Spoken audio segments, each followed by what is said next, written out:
Hello friends, welcome to my channel. আমি তন্দ্রা চলে এসেছি আর একটা নতুন ব্লগ নিয়ে। বন্ধুরা, আই হোপ তোমরা সবাই ভালো আছো আর আমি তো ভালো আছি। তোমাদেরকে নিয়ে শুরু করছি আমার এই সুন্দর মনোরম ব্লগটা। তোমরা যে যেখান থেকে ব্লগটা দেখছো সবাইকে অনেক অনেক ভালোবাসি। প্লিজ প্লিজ বন্ধুরা, কেউ স্কিপ করো, ফুল টাইম ওয়াচ করো। আর দেখো, আমি জামা কাপড় নিয়ে এই বসে পড়েছি। দেখো, আর কি বলো তো, সকালবেলাতে এত কাজ করেছি, মানে কষ্ট হয়ে গেছে। আর একজন কাজ করবে আর সবাই বসে থাকবে, তখন যারা কাজ করে না তাদের চোখের সামনে আসলে না মনটা একটু বেশ অন্যরকম হয়ে যায়। অন্যরকম বলে গরম গরম থাকে, তাদের মনে একটু বেশ অ্যাকশান দিই। এটা আমার ক্ষেত্রে আজকে মনে হচ্ছিলো, এরকম হয় না কিন্তু আজকে মনে একটু বেশি মনে হচ্ছিলো। আর এই দেখে চলে এসছে একটা মাছ, এই যে এখন বৃষ্টি হচ্ছে না, সেই ল্যাটা মাছ চলে এসছে। কোথার থেকে এসে জানি না, ওই মনে হয় জল, এই পাশ দিয়ে জল টল জমা আছে না। আমি তো বললাম সে আমাদের জ্যৈষ্ঠ মাসে এখান থেকে জল জমা, আষাঢ় মাসের মতো মানে বন্যা হয়ে গেছে সেই জ্যৈষ্ঠ মাস থেকে, সেই জল টল স্রোতে মনে হয় চলে আসে। আর এই ল্যাটা মাছ, কই মাছ এগুলো কিন্তু সব জলে না, অল্প বৃষ্টি হলে দেখবে চলে আসে, ডাঙায় চলে আসে। তো আর সেই জন্যই চলে এসছে মানে কোথার থেকে। তো আমি আবার কী করলাম, ওটাকে আবার একটা আমার মেয়ে তখন দেখছিল, তো আমি আবার একটা মগে জল রেখে দিয়েছি। পরে দেখবে কোনো আনন্দ পাবে, বাচ্চারা এইসব জিনিস দেখতে আনন্দ পাবে। আমি তো দেখে একটা বেশ অন্যরকম আনন্দ চলে এসেছিলো। আর বন্ধুরা, আজকে আমার একটা মানে আমি দেখো এই ভয়েসটা না, মানে কারণ জামা কাপড় কাচার আওয়াজটা না মানে খুব ভালো লাগে, মিউট করি না আর কি, যেটা অরিজিনাল আওয়াজ থেকে সেটাই দিয়ে দিই। কিন্তু আজকে আমার হলো না, কারণ আজকে কারখানা চলছে, ওই জন্য আর দিতে পারলাম না, ওই জন্য মিউট করে দিয়েছি। মানে কারখানার ঘ্যার ঘ্যার আওয়াজ, ওই সুন্দর মধুর আওয়াজটা একদম মিলান হয়ে যেত, মানে মিলান হয়ে যাচ্ছিলো, সেই জন্য আমি আর করলাম না। তো ওই জন্য ওটা মিউট করে দিয়েছি। আর না, আমার না ওটা সত্যি কথা, ওই দেখো আমি মিউট করি না, এখন এত সুন্দর লাগে, তো হেবি সুন্দর লাগে আমার কাছে। আর একটু দেখেছি আমি মানে মিউট করি না, কিন্তু আমার অনেক বন্ধুদেরও নিঃসন্দেহে ভালো লাগে। তো ওই জন্য কোনো বেশ ওদেরও ভালো লাগে বলে ওরা দেখে, কিছু বলে না, মানে অনেকে তো অনেক কিছু বলে, সেই জন্য বলছে। আর এই জামা কাপড়গুলো মোটামুটি যেগুলো আজকে সানলাইট ডেই করছি, আর ওইভাবেই কাছাকাছি করছি মোটামুটি। আর গড়ে পাতা এবার দিয়ে দিচ্ছি, যেগুলো মোটামুটি ভালো সেগুলো আগে ভিজিয়ে চুবিয়ে টুবিয়ে তারপর রেখে দিয়েছি, তারপরে গড়ে পাতা সব দিচ্ছি। আর এই এখন একটু ভিজিয়ে আমি চলে যাব আমার যে কাজগুলো আছে সেইগুলো। তো এই যে চলে এসে এই সিঙ্কটাকে পরিষ্কার করা আজকে একটু বেশি, মানে বেশ অন্যরকমভাবে, মানে প্রতিদিনই করি, তো আজকে একটু লোকজনটা আসবে বলে সেই জন্য একটু বেশি করে করছি মোটামুটি। আর জামা কাপড়গুলো একটু ভিজিয়েও রেখে দিয়েছি, তাতে পরিষ্কারটা ভালো হয়। রিল্যাক্সও করি না, কারণ সময়ের অভাবে ব্যাপার থাকে, সেটা এটাই জন্য সিঙ্কটাকেও মানে নর্মালি যেরকম করা থেকে পরিষ্কারই রয়েছে, তবুও একটা লোকজন আসবে বলে একটা স্পেশাল ব্যাপার থাকে না, সেই জন্য একটু বেশ করে নিচ্ছি পরিষ্কার। একদম পরিষ্কার করাই ছিল, তবুও একটু করে নিই। আর আমি না সবসময় উপরের এই যে এই টাচগুলো একটু ধুয়ে দিই, ওখানে একটু বেশ ঘষে টুষে দিই, কারণ জলের একটা দাগ থাকে, কারণ এখানে না জল মোছার মতন আমি কিছু ব্যবস্থা করে রাখিনি। আর এটা ঘরটা ভাবছিলাম প্রথম মুছবো না, কারণ এত কাজ করেছি সকালবেলা থেকে, একদম ঝুলটুলো ভেঙেছি, তো সেই ঝুলও নিচে পড়েছে, তো নোংরা তো পড়েই রয়েছে, তার জন্য আর এটাও করে নিচ্ছি। আর কি বলো তো, আমি একটু আমার মেয়েকে বকছিলাম, ওকে একটু ভিডিও করতে বলেছি বলে ফোনে খুব মানে বায়না করছিল, মানে গুনে কাউন্ট করছে, এই কয় মিনিট করব, 1 মিনিট না সেকেন্ড করব, তো কাউন্ট করেই যাচ্ছে। তো ওই জন্য আমি একটু বকাবকি করছিলাম। তো ও বলছে ঠিক আছে, আমি আর করবো না, কারণ অ্যাকচুয়ালি কী বলো তো, বই পড়তে আমি ওকে ডাক দিয়েছি, তো সেই কারণেই হচ্ছে একে একটু ওই রেগে গেছে যে আমার পরে ডিস্টার্ব হচ্ছে।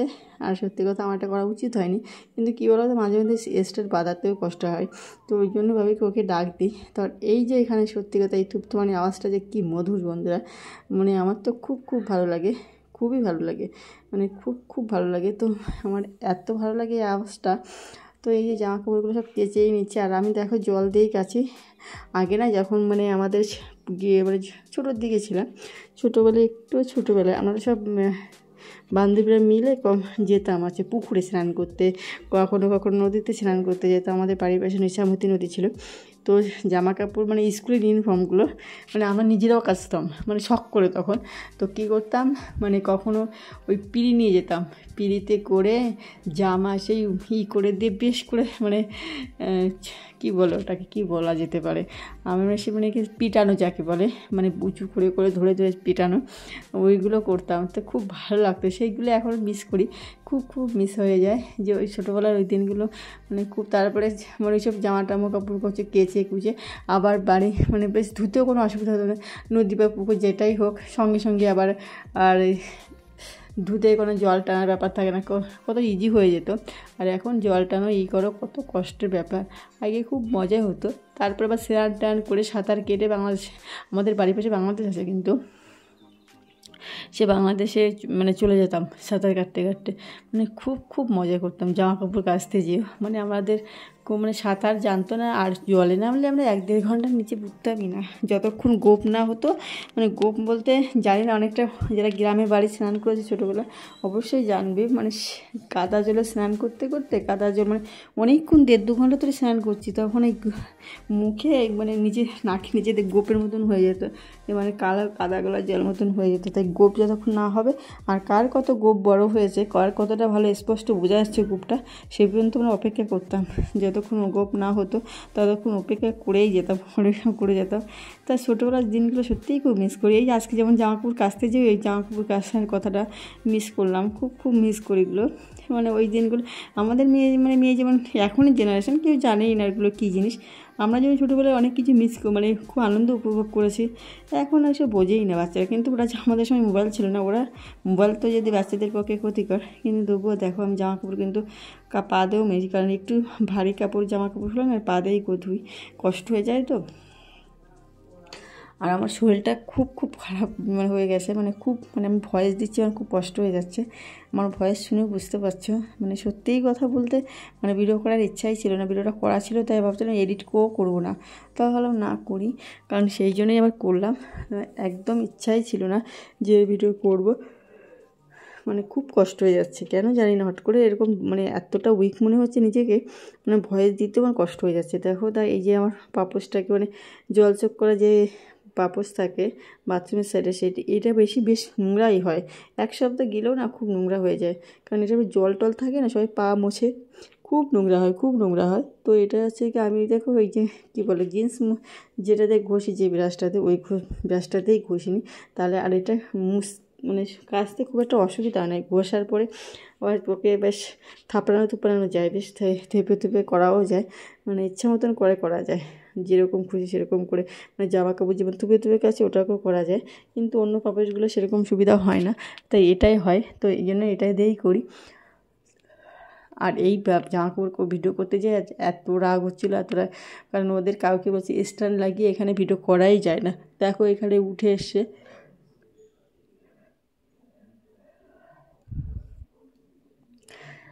একদম মানে করা যায় না। তবুও আর কি ওরা সব কাজে মানে বিজি বলে আমাকে ইচ্ছাকৃতই করতে হলো, মানে স্ট্যান্ড বেঁধেই করলাম। তো বন্ধুরা আমার আজকে হচ্ছে এবারে ডিপ আমার দেশি স্টাইলে, দেশিভাবে তোমাদের বৌদি আন্টি যাই বলো সেইভাবেই আর কি ভিডিওটা করলাম আমার দেশি স্টাইলে। আমি যেভাবে কাঁচা ধোয়া করি মোটামুটি তোমরা সবাই জানো, সেইভাবেই করি। আর দেখো পরে এটা আবার একটু ভিজিয়ে দিয়েছিলাম, এটা কলপাড়ে মানে বাথরুমের সাইডে থাকে, সেইগুলো আর কি ধুয়ে দিয়েছিলাম। মোটামুটি সব কাঁচা ধোয়া হয়ে গেছে। আর আমি কিন্তু কি বলতো, অনেকে আছে কাছে আর ধুয়ে নেয়, কিন্তু আর আমার ক্ষেত্রে একটু অন্যরকম। আমার ক্ষেত্রে আমি একসাথে কী করি, একসাথে সব কেচে তারপরে একসাথে একবারে ধুই। অনেকে কাছে আর ধোয়, কিন্তু আমার মনে হয় ওটা অসুবিধা হয়। আমি এইভাবে মানে অভ্যস্ত, আমার এটাই হবে। আর আজকে যে আমার যে পাপোশ থাকে, পাপোশের কভার, সেগুলোও সে কেচে দিচ্ছি, সব কেচে দিয়েছি দেখেছো। মানে এটাও কাপড় পরে মনে পড়লো ওটা। আর মেইন গেটের সামনেটা যে ওয়েদারে শুকাবে না, সেই জন্য আর কাচি না। আর যেগুলো কভার রয়েছে সেই কভারগুলো নিয়ে কেচে দিয়েছি, কারণ কভার শুকিয়ে যেতে কোনো সময় লাগবে না, এই জন্যই আমি কভার পরাই। এই জন্যই বলি 2-1টা কভার পরানো ভালো। মানে রান্নাঘরের একটা কভার তো অবশ্যই পরানো, কারণ রান্নাঘরে যে খুব নোংরা হয়। আর ওটাই পাপোশটা কাচতে যে শুকানোর ব্যাপার থাকে, কত অসুবিধা থাকে। আর এখানে আমি যেহেতু স্ট্যান্ড লাগিয়ে করছি, সেই জন্য জলের এটা আমি একটু টেনে নিয়েই করছি। তোমাদের সামনে আমি সমস্ত কিছু স্পষ্টভাবে তুলে ধরি, আমার কোনো লুকোচুরি টুরি কিছু নেই, সমস্ত কিছু দেখো, আমার কোনো লুকোচুরি টুরি কিছু নেই, আমি সমস্ত কিছু স্পষ্ট তুলে রেখে যেটা করি আমি সেটাই ক্যামেরার সামনে সেটাই তোমাদের বলে দিই যে আমি এই কাজটাই করছি। কারণ যেহেতু আমি একা ভিডিও স্ট্যান্ড লাগিয়ে করছি, এই ভয়েস দিতে যেও ক্যামেরাটা গেছিলো পড়ে, তো সেটাই বলছে স্পষ্টভাবে পরে কোনো লুকোচুরি কোনো সমস্ত কিছু তোমাদের একদম আয়নার মতন স্বচ্ছ, মানে সমস্ত ভিডিও কোনো লুকোচুরি টুরি কিছু নেই, যা আমি যেটা করি সেটাই তোমাদের সামনে তুলে ধরি। তো আমার সেই ওয়াশিং ব্লগ যে মানে ক্লথ ওয়াশিং ব্লগটা তোমাদের কেমন লাগলো অবশ্যই একটা কমেন্ট করে জানাবে। আর সবাই ভালো থেকো, সুস্থ থেকে, তো এটা বলি সবসময়। আর এতে যে জল তুলে তুলে করতে মানে তোমাদের সঙ্গে ধরে দেখানোর জন্য আমার যে কতটা কষ্ট হচ্ছে বন্ধুরা, সেটা আমি আর ভগবানই জানে, সত্যি কথা। মানে কারণ ওই পাশে কল রয়েছে, কলে এখানে ক্যামেরা ধরলে একদম দেখা যাবে না। তো সেই জন্য আমি ক্যামেরার সামনে আনার জন্য ওখান থেকে বালতিতে করে জল ভরছি আর এই জল দিচ্ছি। এক বালতি জল টেনে টুলে ওর ভিতরে ঢেলে দিতে কিন্তু সত্যিই আমার কষ্ট হয়ে যাচ্ছিলো, প্রচুর কষ্ট হচ্ছিলো, কিন্তু কিছু করার ছিল না, কারণ কাজটা আমাকে করতেই হবে। তো দেখো সমস্ত আগে ভালো জিনিসগুলো ধুয়ে নিই, তারপরে হচ্ছে গিয়ে একটু পরিষ্কার হয়ে গেলেও বাকি ব্যাগগুলো মানে যেগুলো রাফ ইউজ বেশি করা হয় সেইগুলো পরে ধুই। তো এইভাবে করে নিয়ে আজকে সমস্ত জামাকাপড় ভালো তো আগে কাচে ধুই, তারপরে নর্মাল, তারপরে এরকম করেই আমি ধুই। মানে একেবারে পরিষ্কার জলের মধ্যে ভালোটাই আগে চুবিয়ে দিই, তারপরে আর কি। আর আমাদের জামাকাপড় তোমাদের জামাটা সবসময় উল্টো করে মিলে জামার কালারটা ভালো থাকে। আর খুব একটা এরকম নিংড়ায় না, কারণ জল বেশি নিংড়ালে না কুচকে যায় বেশি, কারণ আমি সবসময় প্রেস করার সময় পাই না, ওই জন্য অনেক সময় জল এরকম হালতোভাবে করে দিয়ে তারপরে মালার সময় একটু ঝেড়ে মিলি, তাতে আর কি প্রেস না করলেও চলে। আর দু একটা জামা তো প্রেস করতে হয়, কিন্তু কিছু জামা ক্ষেত্রে এইভাবে করি যাতে খুব নিংড়ালে কী হয় বলো তো, কুচকে যায়। আমি ওই জন্য হালকা আলতোভাবে করি, যতটা সম্ভব করা যায় সেইভাবেই করি, তাহলে আমার কষ্টটা কম হবে। আর এইভাবে তোমরাও করবে, দেখবে তোমাদেরও সুবিধা হবে সবসময়। কারণ আমরা এখন প্রতিটা মানুষ খুব বিজি থাকি, বিজি কারণে ওই জন্য হচ্ছে কি অত কুচকিয়ে মানে প্রেস করা যাদের সময় থাকে তাদের ব্যাপার। তারপরে ধরো অনেকে আছে লন্ড্রিতে দেয় মানে প্রেস করার জন্য, তাদের ব্যাপারটা আলাদা। কিন্তু যাদের সময় কম থাকে তাদের কথাই বলছি, আমার মতন সাধারণ মানুষ যারা, তাদের কথাই বলছি। তো এরকম করে দেখো পাপোশটা একদম শেষে মানে জলে দিয়েছে, আর পাপোশ ধোয়ার পরেও জলটা কিন্তু একদম পরিষ্কার, মানে সমস্ত পরিষ্কার জল বেরিয়ে যাওয়ার পরেই আর কি আমি আর কি ছেড়ে দিই। মানে যতক্ষণ পরিষ্কার জল না বেরোয় ততক্ষণ আমি ধুতেই থাকি, সে 3বার হোক 4বার হোক। আর জামা কাপড় তো খুব একটা নোংরা হয় না, তার আগে আমি কেচে ধুয়ে নিই। আর রেগুলারই আমার মোটামুটি কাচা পড়ে, আর রবিবারটা একটু বেশি করে। তো আমার এই যে সমস্ত কিছু করা হলো। আর আজকে একটু সময় কম ছিল বলে মানে ওইদিকে সময় হয়ে যাচ্ছে, ভাবছিলাম এটা আর উল্টাবো না, ভাবছি কি উল্টালে সেই আমার ওই উপরে যে ছাদে গিয়ে মেলতে যাওয়ার সময় তো আমার সেই উল্টাতে হবে। তারপরে আবার আমি উল্টেই সব ধুয়ে নিলাম। তো আমার ক্লিনিং বলো তোমাদের কেমন লাগলো অবশ্যই কমেন্ট করবে বন্ধুরা। আর কারো যদি কোনো কিছু বলার থাকে, কিছু কমেন্ট করার থাকবে। আর আমি তো জানি না, সেই দাদাভাই তো পরে আর কমেন্টও করেনি, আমার ভিডিও দেখেছে কিনা আমি জানি না। ওনার জন্য আমি কাঁথা ওয়াশিং ব্লগ করেছিলাম, উনি আদৌ দেখেছে কিনা আমি ঠিক বলতে পারবো না। কিন্তু উনি আমাকে খুব রিকোয়েস্ট করেছিল ওই সঞ্জয় দাদাভাই। তো উনি আমার পরে আর রিপ্লাই দেয়নি, আমি রিপ্লাই দিয়েছিলাম কিন্তু উনি আর দেয়নি। আমি ওনার জন্য করেওছিলাম ব্লগটা, মানে এই আমার ধোয়া কাচা ক্যাথাও ওনার জন্য করেছিলাম, যাতে ওনার যদি একটু উপকার হয়। তো করেছিলাম, জানি না উনি আর রিপ্লাই দেয়নি। আর রিপ্লাই না দিলে আমি কি করে বুঝবো যে সত্যিই উনি দেখেছে কিনা, ওই জন্যই আমি ভিডিওটা তুলে দেয়। আর এইটা এসছে শাশুড়ি বৌমার, দেখো আমি আর সকালের থেকে কাজ করছি বলে উনি এই জামা কাপড়গুলো উপরে মেলতে যাচ্ছে, এটা শাশুড়ি বৌমার ভালোবাসার সম্পর্ক।